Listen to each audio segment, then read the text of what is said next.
My fellow Americans, 4 years ago, we launched a great national effort to rebuild our country, to renew its spirit, and to restore the allegiance of this government to its citizens. In short, we embarked on a mission to make America great again for all Americans. As I conclude my term as the 45th President of the United States, I stand before you truly proud of what we have achieved together. We did what we came here to do, and so much more. This week, we inaugurate a new administration and pray for its success in keeping America safe and prosperous. We extend our best wishes, and we also want them to have luck, a very important word. I'd like to begin by thanking just a few of the amazing people who made our remarkable journey possible. First, let me express my overwhelming gratitude for the love and support of our spectacular First Lady, Melania.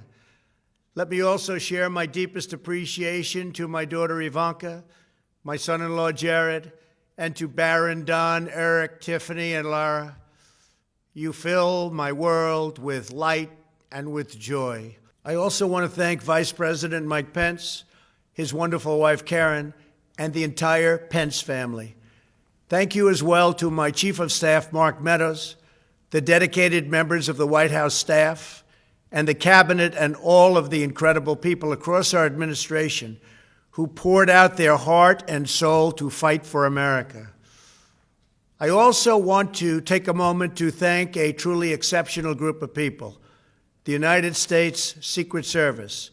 My family and I will forever be in your debt. My profound gratitude as well to everyone in the White House Military Office, the teams of Marine One and Air Force One, every member of the armed forces, and state and local law enforcement all across our country. Most of all, I want to thank the American people. To serve as your president has been an honor beyond description. Thank you for this extraordinary privilege, and that's what it is, a great privilege and a great honor.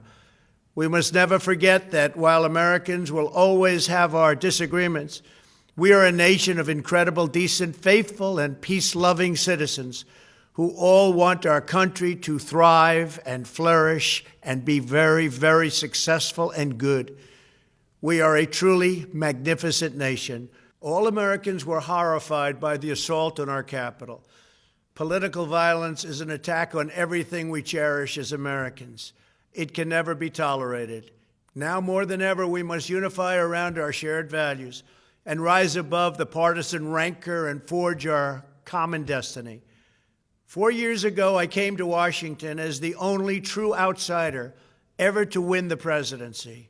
I had not spent my career as a politician, but as a builder looking at open skylines and imagining infinite possibilities. I ran for president because I knew there were towering new summits for America just waiting to be scaled. I knew the potential for our nation was boundless as long as we put America first. So I left behind my former life and stepped into a very difficult arena, but an arena nevertheless with all sorts of potential if properly done. America had given me so much, and I wanted to give something back. Together with millions of hardworking patriots across this land, we built the greatest political movement in the history of our country. We also built the greatest economy in the history of the world. It was about America first because we all wanted to make America great again. We restored the principle that a nation exists to serve its citizens. Our agenda was not about right or left. It wasn't about Republican or Democrat, but about the good of a nation, and that means the whole nation. With the support and prayers of the American people, we achieved more than anyone thought possible. Nobody thought we could even come close. We passed the largest package of tax cuts and reforms in American history. We slashed more job-killing regulations than any administration had ever done before. We fixed our broken trade deals, withdrew from the horrible Trans-Pacific Partnership and the impossible Paris Climate Accord, renegotiated the one-sided South Korea deal, and we replaced NAFTA with the groundbreaking USMCA. That's Mexico and Canada, a deal that's worked out very, very well. Also, and very importantly, we imposed historic and monumental tariffs on China, made a great new deal with China. But before the ink was even dry, we and the whole world got hit with the China virus. Our trade relationship was rapidly changing.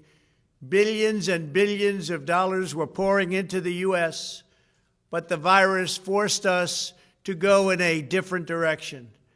The whole world suffered, but America outperformed other countries economically because of our incredible economy and the economy that we built. Without the foundations and footings, it wouldn't have worked out this way. We wouldn't have some of the best numbers we've ever had. We also unlocked our energy resources and became the world's #1 producer of oil and natural gas, by far. Powered by these policies, we built the greatest economy in the history of the world. We reignited America's job creation and achieved record low unemployment for African Americans, Hispanic Americans, Asian Americans, women, almost everyone. Income soared, wages boomed, the American dream was restored, and millions were lifted from poverty in just a few short years. It was a miracle. The stock market set one record after another, with 148 stock market highs during this short period of time, and boosted the retirements and pensions of hardworking citizens all across our nation. 401ks are at a level they've never been at before. We've never seen numbers like we've seen, and that's before the pandemic and after the pandemic. We rebuilt the American manufacturing base, opened up thousands of new factories, and brought back the beautiful phrase, "Made in the USA." To make life better for working families, we doubled the child tax credit and signed the largest ever expansion of funding for child care and development. We joined with the private sector to secure commitments to train more than 16 million American workers for the jobs of tomorrow. When our nation was hit with the terrible pandemic, we produced not one, but 2 vaccines with record-breaking speed, and more will quickly follow. They said it couldn't be done, but we did it. They called it a medical miracle, and that's what they're calling it right now, a medical miracle. Another administration would have taken 3, 4, 5, maybe even up to 10 years to develop a vaccine. We did it in 9 months. We grieve for every life lost, and we pledge in their memory to wipe out this horrible pandemic once and for all. When the virus took its brutal toll on the world's economy, we launched the fastest economic recovery our country has ever seen. We passed nearly $4 trillion in economic relief, saved or supported over 50 million jobs, and slashed the unemployment rate in half. These are numbers that our country has never seen before. We created choice and transparency in health care, stood up to Big Pharma in so many ways, but especially in our effort to get favored nations clauses added, which will give us the lowest prescription drug prices anywhere in the world. We passed VA choice, VA accountability, right to try, and landmark criminal justice reform. We confirmed 3 new justices of the United States Supreme Court. We appointed nearly 300 federal judges to interpret our Constitution as written. For years, the American people pleaded with Washington to finally secure the nation's borders. I am pleased to say we answered that plea and achieved the most secure border in U.S. history. We have given our brave border agents and heroic ICE officers the tools they need to do their jobs better than they have ever done before, and to enforce our laws and keep America safe. We proudly leave the next administration with the strongest and most robust border security measures ever put into place. This includes historic agreements with Mexico, Guatemala, Honduras, and El Salvador, along with more than 450 miles of powerful new wall. We restored American strength at home and American leadership abroad. The world respects us again. Please don't lose that respect. We reclaimed our sovereignty by standing up for America at the United Nations and withdrawing from the one-sided global deals that never served our interests. And NATO countries are now paying hundreds of billions of dollars more than when I arrived just a few years ago. It was very unfair. We were paying the cost for the world. Now the world is helping us. And perhaps most importantly of all, with nearly $3 trillion, we fully rebuilt the American military, all made in the USA. We launched the first new branch of the United States Armed Forces in 75 years, the Space Force. And last spring, I stood at Kennedy Space Center in Florida and watched as American astronauts returned to space on American rockets for the first time in many, many years. We revitalized our alliances and rallied the nations of the world to stand up to China like never before. We obliterated the ISIS caliphate and ended the wretched life of its founder and leader, al-Baghdadi. We stood up to the oppressive Iranian regime and killed the world's top terrorist, Iranian butcher Qasem Soleimani. We recognized Jerusalem as the capital of Israel and recognized Israeli sovereignty over the Golan Heights. As a result of our bold diplomacy and principled realism, we achieved a series of historic peace deals in the Middle East. Nobody believed it could happen. The Abraham Accords opened the doors to a future of peace and harmony, not violence and bloodshed. It is the dawn of a new Middle East, and we are bringing our soldiers home. I am especially proud to be the first president in decades who has started no new wars. Above all, we have reasserted the sacred idea that in America, the government answers to the people. Our guiding light, our North Star, our unwavering conviction has been that we are here to serve the noble, everyday citizens of America. Our allegiance is not to the special interests, corporations, or global entities. It's to our children, our citizens, and to our nation itself.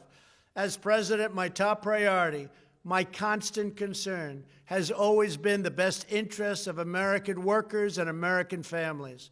I did not seek the easiest course. By far, it was actually the most difficult. I did not seek the path that would get the least criticism. I took on the tough battles, the hardest fights, the most difficult choices, because that's what you elected me to do. Your needs were my first and last unyielding focus. This, I hope, will be our greatest legacy. Together, we put the American people back in charge of our country. We restored self-government. We restored the idea that in America, no one is forgotten because everyone matters and everyone has a voice. We fought for the principle that every citizen is entitled to equal dignity, equal treatment, and equal rights because we are all made equal by God. Everyone is entitled to be treated with respect, to have their voice heard, and to have their government listen. You are loyal to your country, and my administration was always loyal to you. We worked to build a country in which every citizen could find a great job and support their wonderful families. We fought for the communities where every American could be safe and schools where every child could learn. We promoted a culture where our laws would be upheld, our heroes honored, our history preserved, and law-abiding citizens are never taken for granted. Americans should take tremendous satisfaction in all that we have achieved together. It's incredible. Now, as I leave the White House, I have been reflecting on the dangers that threaten the priceless inheritance we all share. As the world's most powerful nation, America faces constant threats and challenges from abroad. But the greatest danger we face is a loss of confidence in ourselves, a loss of confidence in our national greatness. A nation is only as strong as its spirit. We are only as dynamic as our pride. We are only as vibrant as the faith that beats in the hearts of our people. No nation can long thrive that loses faith in its own values, history, and heroes, for these are the very sources of our unity and our vitality. What has always allowed America to prevail and triumph over the great challenges of the past has been an unyielding and unashamed conviction in the nobility of our country and its unique purpose in history. We must never lose this conviction. We must never forsake our belief in America. The key to national greatness lies in sustaining and instilling our shared national identity. That means focusing on what we have in common, the heritage that we all share.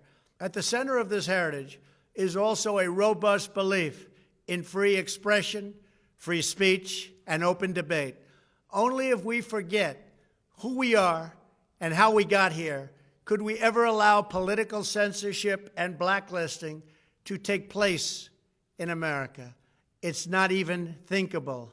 Shutting down free and open debate violates our core values and most enduring traditions.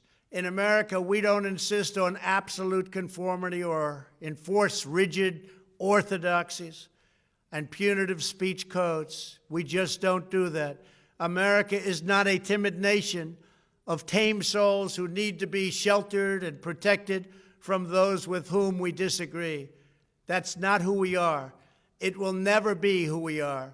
For nearly 250 years, in the face of every challenge, Americans have always summoned our unmatched courage, confidence, and fierce independence. These are the miraculous traits that once led millions of everyday citizens to set out across a wild continent and carve out a new life in the Great West. It was the same profound love of our God-given freedom that willed our soldiers into battle and our astronauts into space. As I think back on the past 4 years, one image rises in my mind above all others. Whenever I traveled all along the motorcade route, there were thousands and thousands of people. They came out with their families so that they could stand as we passed and proudly wave our great American flag. It never failed to deeply move me. I knew that they did not just come out to show their support of me. They came out to show me their support and love for our country. This is a republic of proud citizens who are united by our common conviction that America is the greatest nation in all of history. We are and must always be a land of hope, of light, and of glory to all the world. This is the precious inheritance that we must safeguard at every single turn. For the past 4 years, I have worked to do just that. From a great hall of Muslim leaders in Riyadh to a great square of Polish people in Warsaw, from the floor of the Korean Assembly to the podium at the United Nations General Assembly, and from the Forbidden City in Beijing to the shadow of Mount Rushmore, I fought for you, I fought for your family, I fought for our country. Above all, I fought for America and all it stands for, and that is safe, strong, proud, and free. Now, as I prepare to hand power over to a new administration at noon on Wednesday, I want you to know that the movement we started is only just beginning. There's never been anything like it. The belief that a nation must serve its citizens will not dwindle, but instead only grow stronger by the day. As long as the American people hold in their hearts deep and devoted love of country, then there is nothing that this nation cannot achieve. Our communities will flourish, our people will be prosperous, our traditions will be cherished, our faith will be strong, and our future will be brighter than ever before. I go from this majestic place with a loyal and joyful heart, an optimistic spirit, and a supreme confidence that for our country and for our children, the best is yet to come. Thank you and farewell. God bless you. God bless the United States of America.